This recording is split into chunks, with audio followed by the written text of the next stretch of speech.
Good afternoon. I'm First Deputy Superintendent Chris Fiore of the New York State Police. I'm joined today by members of the State Police Headquarters and Troop G staff, the Schoharie County Sheriff Ron Stevens, and National Transportation Safety Board Chairman Robert Sumwalt. Our thoughts and prayers are with the victims and their families following this horrific tragedy. On October 6, 2018, at approximately 1:55 p.m., Schoharie County Sheriff's Office and New York State Police patrols responded to a motor vehicle crash at the intersection of State Route 30 and State Route 30A in the town of Schoharie. The investigation at the scene revealed that a 2001 Ford Excursion limousine was traveling southwest on State Route 30 and failed to stop at the intersection with State Route 30A. The limousine traveled across the intersection into a parking lot and struck a 2015 Toyota Highlander that was unoccupied and parked.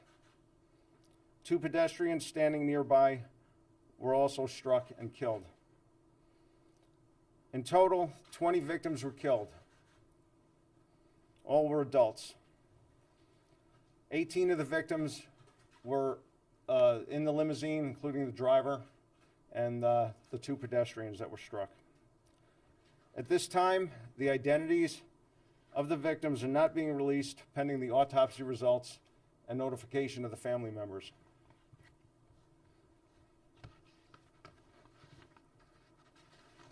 The State Police have set up a dedicated phone line to assist the family members of the victims in the crash. We encourage them to call 1-877-672-4911 and speak with a member of the State Police. I'll repeat that number. That's 1-877-672-4911.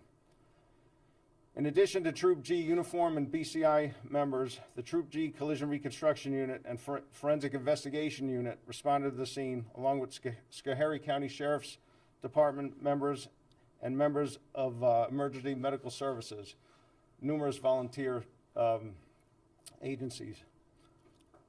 I would like to thank our fellow first responders for their assistance during this investigation. The National Transportation Safety Board was also notified and has launched a team to investigate the crash. The scene has been cleared at this time, and the victims have been transported to Albany Medical Center, where autopsies are now being conducted. The State Police investigation is continuing with interviews, evidence processing, and collision reconstruction. Governor Cuomo has directed all state agencies to provide every resource necessary to aid in the investigation and determination of what led to this tragedy. We will answer questions that we can in a moment, but first, I would like to invite NTSB Chairman Sumwalt to say a few words.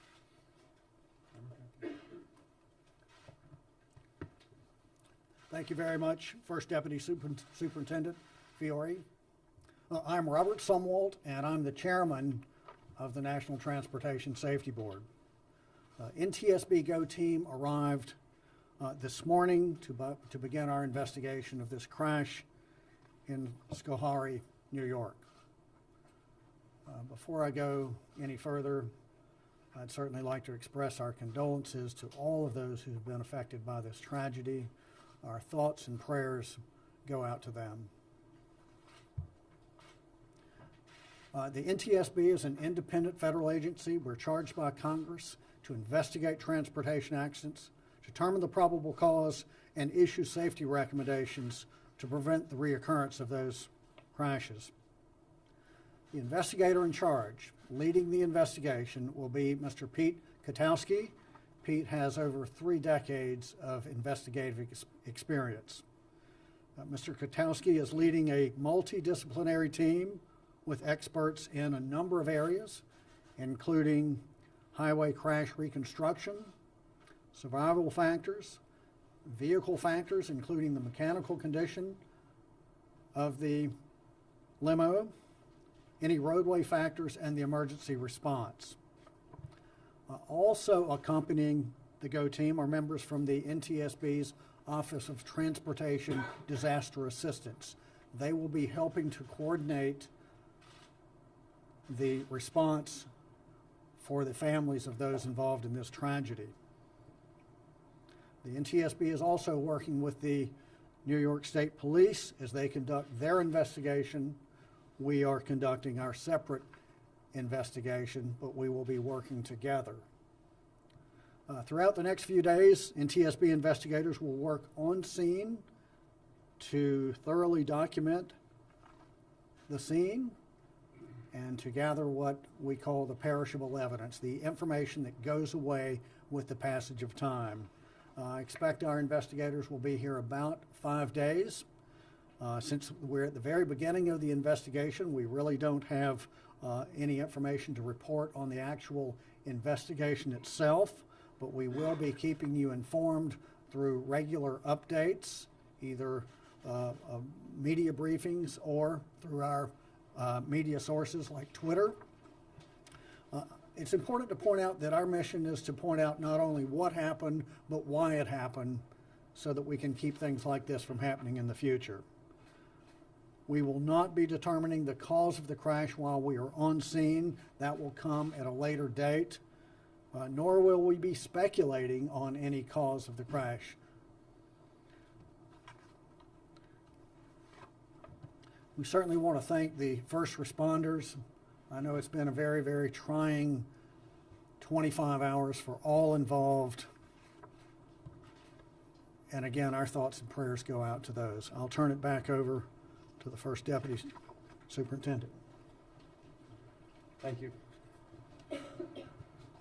Okay, at this time, I'll open it to any questions, but please keep in mind, it's very early in the investigation. We have not made notifications to the family members, so that we're going to be very limited on what we can disclose. For a second, I'm sorry. Could you say even what regions anyone is from on this, what the party is from? And also, you mentioned that the limousine went through. Can you tell, through the stop sign, can you say how you know that? Was it a witness? Or? Well, I'm not going to discuss at this time where the limousine came from and where it was heading. As I said, we haven't notified all the family members yet, so I'm not going to comment on that at this time. Any general regions, if they're all upstate or anything like that? It's early on in the investigation. I really can't. And also the point about the limousine going through, how do you know that? Is that a witness or some other? Well, there were witnesses at the scene, but just from the evidence discovered at the crash, it was apparent that this was the direction of travel and what happened. Where was the limousine coming from and where was it going? Yeah, I can't comment on that right now. Did everyone inside the limousine die, including the driver? Everyone inside the limousine was killed. Was the limousine over capacity, or do you know, or was it fit for the number of people that were actually in it? I can't discuss that. Do we have a sense of what killed them? Was it blunt force trauma? I'm not going to get into that. Was there anybody involved in the accident that survived, was just injured and survived this accident? When you say involved in the accident, what do you mean? Like, were there any other bystanders that were hit or involved in this? That I can't comment on that. Are you going to do I'm not sure. toxicology on the driver? We'll do a thorough investigation, including an autopsy of all the victims and the driver. Do you know if they were speeding, if the limo was speeding? Don't know that at this time. Do you know if the brakes were working on the limo? Again, that's part of the investigation. What are the laws pertaining limo drivers? Do they have to have any kind of special licensing, or do passengers have to wear seatbelts inside limos? What are the laws pertaining to that? The front seat passengers and the driver would be required to wear a seatbelt. The passengers in the back would not. And how about when it comes to the limo drivers generally? Do they have to have any sort of special training or licensing? There are specific designations, but that's also part of the investigation as to what was required for this particular vehicle. First Deputy, there were 2 bystanders, is that correct, who lost their lives in this incident? There were 2 pedestrians that were struck. Were they walking along the area, or were they going to the That's cafe? still under investigation. They were not in the limousine. What Is type there of vehicle information about was the it? record of the driver? Excuse me? Is there any information about the record, the driving record of the driver? Again, that's part of the investigation. Can you identify the company that was operating? Not at this time. First, just to be clear, those two pedestrians were among the 20 people who were killed, correct? Correct. Can you- Again, with the give a word- seatbelts, I'm sorry, again, with the seatbelts, was everybody, do you know if everybody in the limo was wearing a seatbelt? We don't know that at this time. Do you have any idea if, anybody at all had a seatbelt on, or? That is unknown. Well, what the type of vehicle was it? It was a 2001 Ford Excursion limousine. Licensed in the state of New York? Yep. Yes. Can you just give a word about the magnitude of this crash? I mean, 20 people killed here. From your experience, just a word about the magnitude of this. I'd rather not comment on that. Can you recall a deadlier incident in this area or New York State? I wouldn't comment on that. Any This is the indication? third incident that we know of in the last 5 years that has involved limousines. Can you talk about maybe what you would like to see done in the future to keep people safe inside limos? You can direct that to Chairman, the someone? NTSB. Really? Well, thank you. The NTSB is very concerned about safety on our roadways, and we are here. The fact that the NTSB is here indicates that we're very concerned about this. You asked about the magnitude of this. 20 fatalities is just horrific. I've been on the board for 12 years, and this is one of the biggest loss of lives that we've seen in a long, long time. Colgan Air up at Buffalo killed 50 people, but this is the most deadly transportation accident in this country since February of 2009. Mr. Fiore, do you have an estimate of the speed Limo was traveling, and do you believe it was in compliance with the regulations at the area?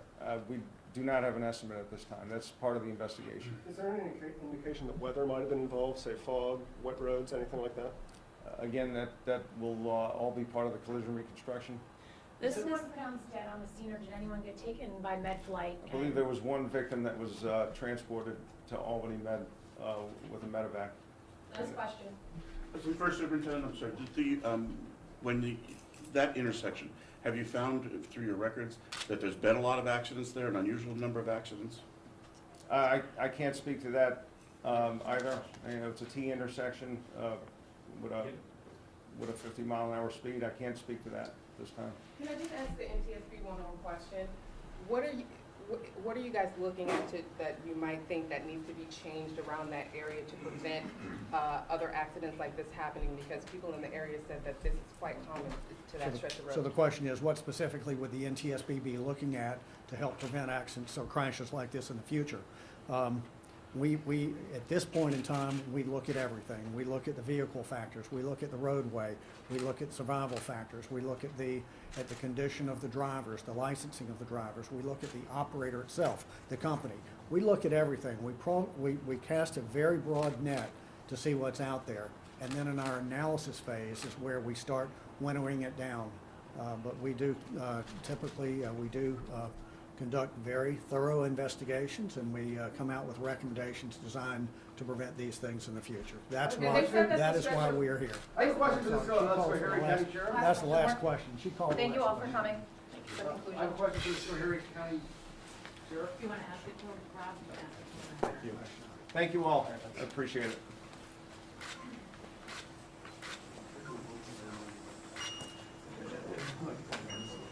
Sure.